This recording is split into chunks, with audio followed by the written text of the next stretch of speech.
Capítulo 1. O menino que sobreviveu. O senhor e a senhora Dursley, da Rua dos Alfeneiros número 4, se orgulhavam de dizer que eram perfeitamente normais. Muito bem, obrigado.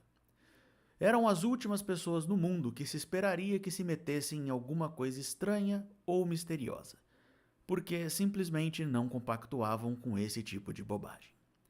O Sr. Dursley era diretor de uma firma chamada Grunnings. Fazia perfurações. Era um homem alto e corpulento, quase sem pescoço, embora tivesse enormes bigodes. A Sra. Dursley era loura e tinha um pescoço quase 2 vezes mais comprido que o normal, o que era muito útil porque ela passava grande parte do tempo espichando-o por cima da cerca do jardim para espiar os vizinhos. Os Dursley tinham um filhinho chamado Dudley, o Duda. Em sua opinião, não havia garoto melhor em nenhum lugar do mundo. Os Dursley tinham tudo o que queriam, mas tinham também um segredo. E seu maior receio era que alguém o descobrisse. Achavam que não iriam aguentar se alguém descobrisse a existência dos Potter. A senhora Potter era irmã da senhora Dursley, mas não se viam há muitos anos. Na realidade, a senhora Dursley fingia que não tinha irmã, porque esta e o marido imprestável eram o que havia de menos parecido possível com os Dursley. Eles estremeciam só de pensar o que os vizinhos iriam dizer se os Potter aparecessem na rua. Os Dursley sabiam que os Potter tinham um filhinho também, mas nunca o tinham visto. O garoto era mais uma razão para manter os Potter à distância. Eles não queriam que Duda se misturasse com uma criança daquelas. Quando o senhor e a senhora Dursley acordaram na terça-feira monótona e cinzenta, em que a nossa história começa, não havia nada no céu nublado lá fora, sugerindo as coisas estranhas e misteriosas que não tardariam a acontecer por todo o país. O senhor Dursley cantarolava ao escolher a gravata mais sem graça do mundo para ir trabalhar, e a senhora Dursley fofocava alegremente enquanto lutava para encaixar um Duda aos berros na cadeirinha alta. Nenhum deles reparou em uma coruja parda que passou, batendo as asas, pela janela. Às 8h30, o Sr. Dursley apanhou a pasta, deu um beijinho no rosto da Sra. Dursley e tentou dar um beijo de despedida em Duda. Mas não conseguiu porque na hora Duda estava tendo um acesso de raiva e atirava o cereal nas paredes. Pestinha, disse rindo contrafeito o Sr. Dursley ao sair de casa. Entrou no carro e deu marcha ré para sair do estacionamento do número 4. Foi na esquina da rua que ele notou o primeiro indício de que algo estranho ocorria. Um gato lia um mapa. Por um instante, o Sr. Dursley não percebeu o que vira. Em seguida, virou rapidamente a cabeça para dar uma segunda olhada. Havia um gato de listras amarela, sentado na esquina da Rua dos Alfeneiros. Mas não havia nenhum mapa à vista. Em que estaria pensando naquela hora? Devia ter sido um efeito da luz. Ele piscou e arregalou os olhos para o gato. O gato o encarou. Enquanto virava a esquina e subia a rua, espiou o gato pelo espelho retrovisor. Ele agora estava lendo a placa que dizia Rua dos Alfeneiros. Não estava olhando a placa. Gatos não podiam ler mapas nem placas. O Sr. Dursley sacudiu a cabeça e tirou o gato do pensamento. Durante o caminho para a cidade, ele não pensou em mais nada exceto no grande pedido de brocas que tinha esperanças de receber naquele dia. Mas, ao sair da cidade, as brocas foram varridas de sua cabeça por outra coisa. Ao parar no costumeiro engarrafamento matinal, não pôde deixar de notar que havia uma quantidade de gente estranhamente vestida andando pelas ruas. Gente com capas largas. O Sr. Dursley não tolerava gente que andava com roupas ridículas. Os trapos que se viam nos jovens. Imaginou que aquilo fosse uma nova moda idiota. Tamborilou os dedos no volante e seu olhar recaiu em um grupinho de excêntricos parados bem perto dele. Cochichavam excitados. O Sr. Dursley se irritou ao ver que alguns deles nem eram jovens. Ora, aquele homem devia ser mais velho do que ele. E usava uma capa verde esmeralda. Que petulância! Mas então ocorreu ao Sr. Dursley que se tratava prova de alguma promoção boba. Essas pessoas estavam obviamente arrecadando alguma coisa. Devia ser isto. O tráfego avançou e alguns minutos depois o Sr. Dursley chegou ao estacionamento da Grunnings. o pensamento de volta às brocas. O Sr. Dursley sempre sentava de costas para a parede em seu escritório no 9º andar. Se não o fizesse, talvez tivesse achado mais difícil se concentrar em brocas naquela manhã. Ele não viu as corujas que voavam velozes em plena luz do dia, embora as pessoas na rua as vissem. Elas apontavam e se espantavam enquanto um bando de coruja passava no alto. A maioria jamais vira uma, mesmo à noite. O Sr. Dursley, porém, teve uma manhã normal sem corujas. Gritou com 5 pessoas diferentes, deu vários telefonemas importantes e gritou mais um pouco. Estava de excelente humor até a hora do almoço, quando pensou em esticar as pernas e atravessar a rua para comprar um pãozinho doce na padaria de fronte. Esquecera completamente as pessoas de capas até passar por um grupo delas próximo à padaria. Olhou-as com raiva ao passar. Não sabia o porquê, mas elas o deixavam nervoso. Essas cochichavam também. Mas ele não viu nenhuma latinha de coleta. Foi ao passar por elas na volta, levando uma grande rosca açucarada, que entreouviu algumas palavras do que diziam. Os Potter, é verdade, foi o que eu ouvi. É, o filho deles, Harry. O Sr. Dursley parou de repente. O medo invadiu. Virou a cabeça para olhar as pessoas que cochichavam, como se quisesse dizer alguma coisa, mas pensou melhor. Atravessou a rua depressa, correu para o escritório. Disse rispidamente à secretária que não o incomodasse. Agarrou o telefone e quase terminara de discar o número de casa quando mudou de ideia. Pôs o telefone no gancho e alisou os bigodes pensando. Não, estava agindo como um idiota. Potter não era um nome tão fora do comum assim. Tinha certeza de que havia muita gente chamada Potter, com um filho chamado Harry. Pensando bem, nem sequer tinha certeza de que o sobrinho tivesse o nome de Harry. Jamais viu um menino. Talvez fosse Ernesto ou Eduardo. Não tinha sentido preocupar a Sra. Dursley. Ela sempre ficava tão perturbada à simples menção da irmã. Não a culpava, se ele tivesse uma irmã como aquela.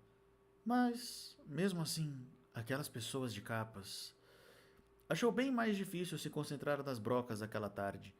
E, quando deixou o edifício às 5 horas, continuava tão preocupado que deu um encontrão em alguém parado ali à porta. Desculpe, murmurou, quando o velhinho cambaleou e quase caiu. Levou alguns segundos até o Sr. Dursley perceber que o homem estava usando uma capa roxa. Não parecia nada aborrecido por ter sido quase jogado ao chão. Ao contrário, seu rosto se abriu em um largo sorriso, e ele disse numa voz esganiçada que fez os passantes olharem.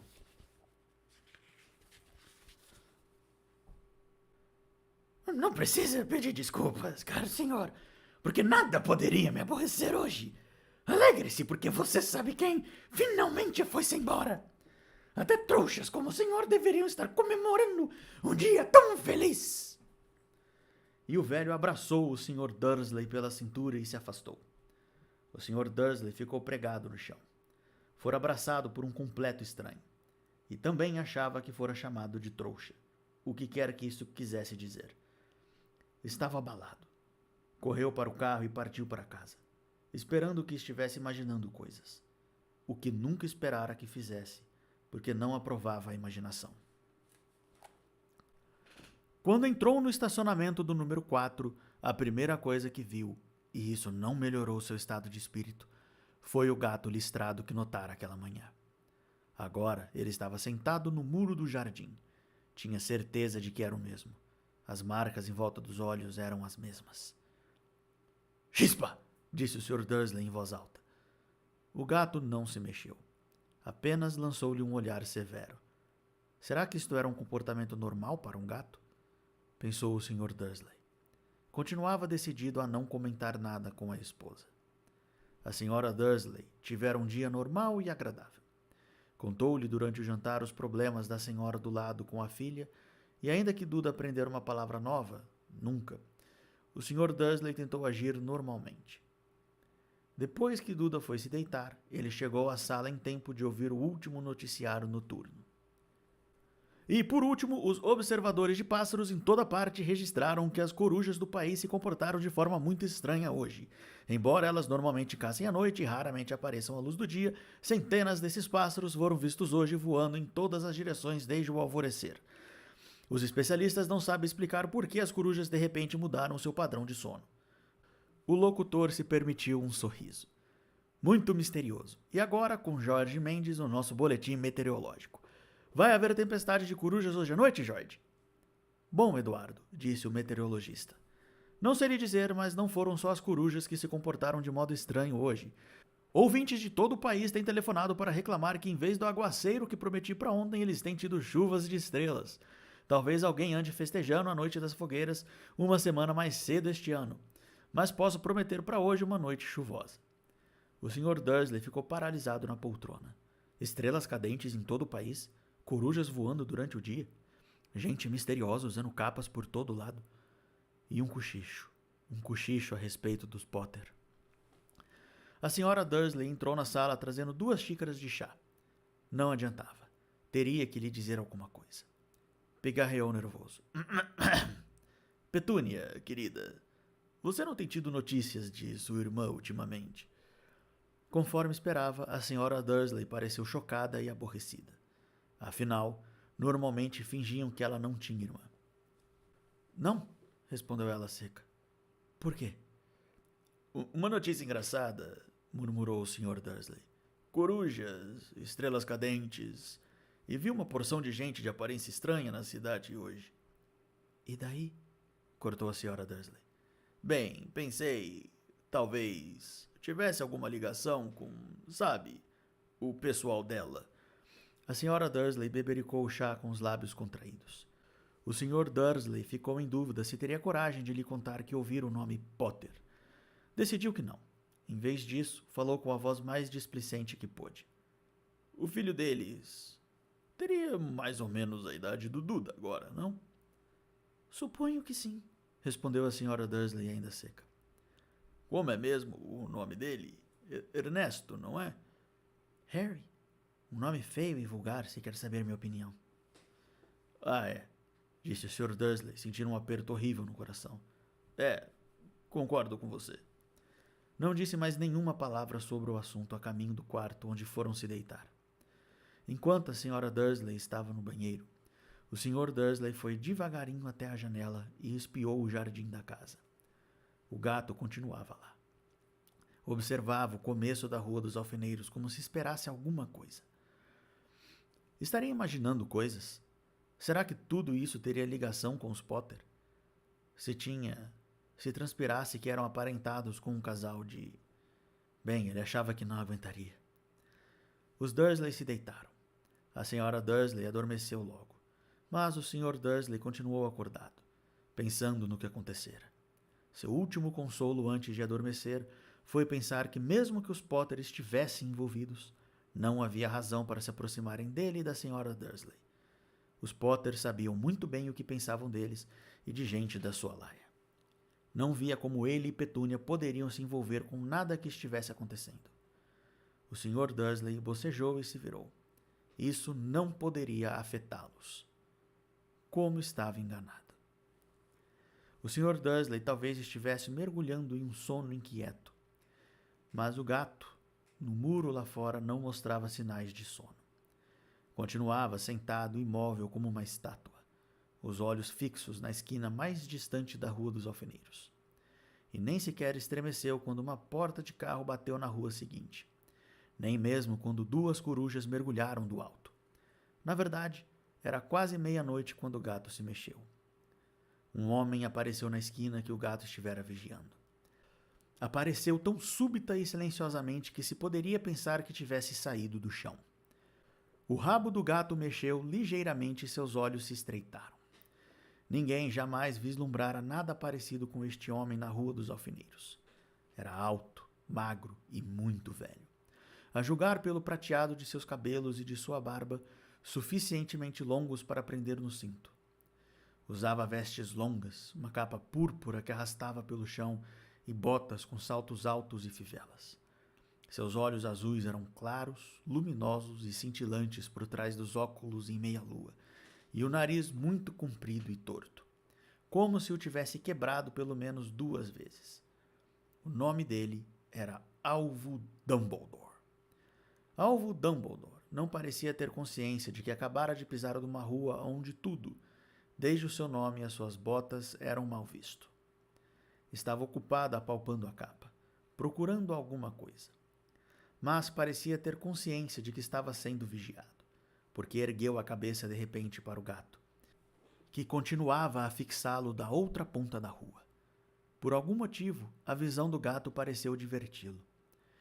Deu uma risadinha e murmurou: "Eu devia ter imaginado."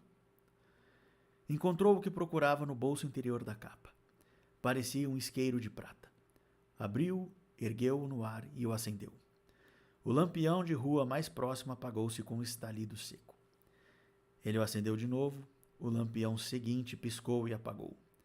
12 vezes ele acionou o apagueiro, até que as únicas luzes acesas na rua toda eram 2 pontinhos minúsculos ao longe. Os olhos do gato que o vigiava. Se alguém espiasse pela janela agora, até a senhora Dursley, de olhos de contas, não conseguiria ver nada que estava acontecendo na calçada. Dumbledore tornou a guardar o apagueiro na capa e saiu caminhando pela rua em direção ao número 4, onde se sentou no muro ao lado do gato. Não olhou para o bicho, mas, passado algum tempo, dirigiu-se a ele. "Imaginei encontrar a senhora aqui, professora Minerva McGonagall." E virou-se para sorrir para o gato, mas este desaparecera. Em vez dele, viu-se sorrindo para uma mulher de aspecto severo, que usava óculos de lestes quadradas, exatamente do formato das marcas que o gato tinha em volta dos olhos. Ela também usava uma capa esmeralda. Trazia os cabelos negros presos num coque apertado e parecia decididamente irritada. "Como soube que era eu?" perguntou.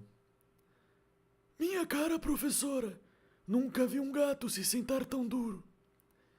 "O senhor estaria duro se tivesse passado o dia todo sentado em um muro de pedra", respondeu a professora Minerva. "O dia todo? Quando podia estar comemorando? Devo ter passado por mais de 10 festas e banquetes a caminho daqui." A professora fungou aborrecida. "Ah, sim, vi que todos estão comemorando", disse impaciente. "Era de esperar que fossem um pouco mais cautelosos. Mas não, até os trouxas notaram que alguma coisa estava acontecendo. Deu no telejornal." Ela indicou com a cabeça as salas escuras dos Dursley. "Eu ouvi bandos de corujas, estrelas cadentes. Ora, eles não são completamente idiotas. Não podiam deixar de notar alguma coisa. Estrelas cadentes em Kent, aposto que foi coisa do Dédalo Diggle. Ele nunca teve muito juízo." "Você não pode culpá-los", ponderou Dumbledore educadamente. "Temos tido muito pouco que comemorar nos últimos 10 anos. "Sei disso", retrucou a professora mal-humorada. "Mas não é razão para perdermos a cabeça. As pessoas estão sendo completamente descuidadas. Saem às ruas em plena luz do dia, sem nem ao menos vestir roupa de trouxa, e espalham boatos." Disguelha lançou um olhar atento a Dumbledore, como se esperasse que ele dissesse alguma coisa. Mas ele continuou calado. Por isso ela recomeçou. "Ia ser uma graça se, no próprio dia em que você sabe quem parece ter finalmente ido embora, os trouxas descobrissem a nossa existência. Suponho que ele realmente tenha ido embora, não é, Dumbledore?" "Parece que não há dúvida. Temos muito que agradecer. Aceita um sorvete de limão?" "Um quê?" "Um sorvete de limão. É uma espécie de doce dos trouxas de que sempre gostei muito." "Não, obrigado", disse a professora Minerva com frieza, como se não achasse que o momento pedia sorvete de limão. "Mesmo que você sabe quem tenha ido embora." "Minha cara professora, com certeza uma pessoa sensata como a senhora pode chamá-lo pelo nome. Toda essa bobagem de você sabe quem, há 11 anos venho tentando convencer as pessoas a chamá-lo pelo nome que recebeu. Voldemort." A professora franziu o rosto, mas Dumbledore, que estava separando 2 sorvetes de limão, pareceu não reparar. "Tudo fica tão confuso quando todos não param de dizer você sabe quem. Nunca vi nenhuma razão para ter medo de dizer o nome de Voldemort." "Sei que não vi", disse a professora, parecendo meio exasperada, meio admirada. "Mas você é diferente. Todo mundo sabe que é o único de quem você sabe... Ah, está bem, de quem Voldemort tem medo." "Isso é um elogio. disse Dumbledore calmamente. Voldemort tinha poderes que nunca tive. Só porque você é muito, bem, nobre para usá-los. É uma sorte estar escuro. Nunca mais corei assim desde que Madame Pomfrey me disse que gostava de meus abafadores de orelha novos. A professora Minerva lançou um olhar severo a Dumbledore e disse: As corujas não são nada comparados aos boatos que correm. Sabe o que todos estão dizendo? Por que ele foi embora? Que foi que finalmente o deteve? Aparentemente, a professora Minerva chegara ao ponto que estava ansiosa para discutir. A verdadeira razão pela qual estivera esperando o dia todo em cima de um muro frio e duro. Porque nem como gato, nem como mulher ela fixara antes um olhar tão penetrante em Dumbledore como agora. Era óbvio que, seja o que fosse que todos estavam dizendo, ela não iria acreditar até que Dumbledore confirmasse ser verdade. Dumbledore, porém, estava escolhendo mais um sorvete de limão e não respondeu. O que estão dizendo, continuou ela, é que a noite passada Voldemort apareceu em Godric's Hollow. Foi procurar os Potter. O boato é que Lilian e Tiago Potter estão mortos. Dumbledore fez que sim com a cabeça. A professora Minerva perdeu o fôlego. Lilian e Tiago? Não posso acreditar. Não quero acreditar. Dumbledore estendeu a mão e deu-lhe um tapinha no ombro. Eu sei, disse deprimido. A voz da professora Minerva tremeu ao prosseguir. E não é só isso. Estão dizendo que ele tentou matar o filho dos Potter, Harry. Mas não conseguiu. Não conseguiu matar o garotinho. Ninguém sabe o porquê, nem como, mas estão dizendo que na hora que não pôde matar Harry Potter, por alguma razão, o poder de Voldemort desapareceu. E é por isso que ele foi embora. Dumbledore concordou com a cabeça, sério. É verdade? Gaguejou a professora. Depois de tudo que ele fez, todas as pessoas que matou, não conseguiu matar um garotinho? É simplesmente espantoso. De tudo que poderia detê-lo. Mas, por Deus, como foi que Harry sobreviveu? Só podemos imaginar, disse Dumbledore. Talvez nunca cheguemos a saber. A professora Minerva pegou um lenço de renda e secou com delicadeza os olhos por baixo das lentes dos óculos. Dumbledore deu uma grande fungada ao mesmo tempo que tirava o relógio de ouro do bolso e o examinava. Era um relógio muito estranho. Tinha 12 ponteiros, mas nenhum número. Em vez deles, pequenos planetas giravam à volta. Mas devia fazer sentido para Dumbledore, porque ele o repôs no bolso e disse: Hagrid está atrasado. A propósito, foi ele que lhe disse que eu estaria aqui, suponho. Foi. E suponho que você não vai me dizer por que está aqui e não em outro lugar. Vim trazer Harry para o tio e a tia. Eles são a única família que lhe resta. Você não quer dizer... Você não pode estar se referindo às pessoas que moram aqui? Exclamou a professora Minerva, pulando de pé e apontando para o número 4. Dumbledore, você não pode. Estive observando a família o dia todo. Você não poderia encontrar duas pessoas menos parecidas conosco. E tem um filho, viu dando chutes na mãe até a rua, berrando porque queria balas. Harry Potter vir morar aqui. É o melhor lugar para ele, disse Dumbledore com firmeza. Os tios poderão lhe explicar tudo quando ele for mais velho. Escrevi-lhes uma carta. Uma carta? Repetiu a professora com a voz fraca, sentando-se novamente no muro. Francamente, Dumbledore, você acha que pode explicar tudo isso em uma carta? Essas pessoas jamais vão entendê-lo. Ele vai ser famoso, uma lenda. Eu não me surpreenderia se o dia de hoje ficasse conhecido no futuro como o dia de Harry Potter. Vão escrever livros sobre Harry. Todas as crianças do nosso mundo vão conhecer o nome dele. Exatamente, disse Dumbledore, olhando muito sério por cima dos óculos de meia-lua. Isto seria o bastante para virar a cabeça de qualquer menino. Famoso antes mesmo de saber andar e falar. Famoso por alguma coisa que ele nem vai se lembrar. Você não vê que ele estará muito melhor se crescer longe de tudo isso, até que tenha capacidade de compreender? A professora abriu a boca, mudou de ideia, engoliu em seco e então disse: Você está certo, é claro. Mas como é que o garoto vai chegar aqui, Dumbledore? Ela olhou para a capa dele de repente, como se lhe ocorresse que talvez escondesse Harry ali. Hagrid vai trazê-lo. Você acha que é sensato confiar a Hagrid uma tarefa importante como esta? Eu confiaria a Hagrid minha vida. Respondeu Dumbledore. Não estão dizendo que ele não tem o coração no lugar? Concedeu a professora de má vontade. Mas você não pode fingir que ele é cuidadoso. Que tem uma tendência a... Que foi isso? Um ronco discreto quebrara o silêncio da rua. Foi aumentando cada vez mais enquanto eles olhavam para cima e para baixo da rua à procura de um sinal de farol de carro. O ronco se transformou num trovão quando os dois olharam para o céu. E uma enorme motocicleta caiu do ar e parou na rua diante deles. Se a motocicleta era enorme, não era nada comparado ao homem que a montava de lado. Ele era quase 2 vezes mais alto do que um homem normal e pelo menos 5 vezes mais largo. Parecia simplesmente grande demais para existir e tão selvagem. Emaranhados de barba e cabelos negros longos e grossos escondiam a maior parte do seu rosto. As mãos tinham o tamanho de uma lata de lixo e os pés, calçados com botas de couro, pareciam filhotes de golfinhos. Em seus braços imensos e musculosos ele segurava um embrulho de cobertores. Hagrid! Exclamou Dumbledore, parecendo aliviado. Finalmente! E onde foi que arranjou a moto? Pedi emprestada, professor Dumbledore, respondeu o gigante, desmontando cuidadosamente da moto ao falar. O jovem Sirius me emprestou. Trouxe ele, professor. Não teve nenhum problema? Não, senhor. A casa ficou quase destruída, mas consegui tirá-lo inteiro, antes que os trouxas invadissem o lugar. Ele dormiu enquanto estávamos sobrevoando Bristol.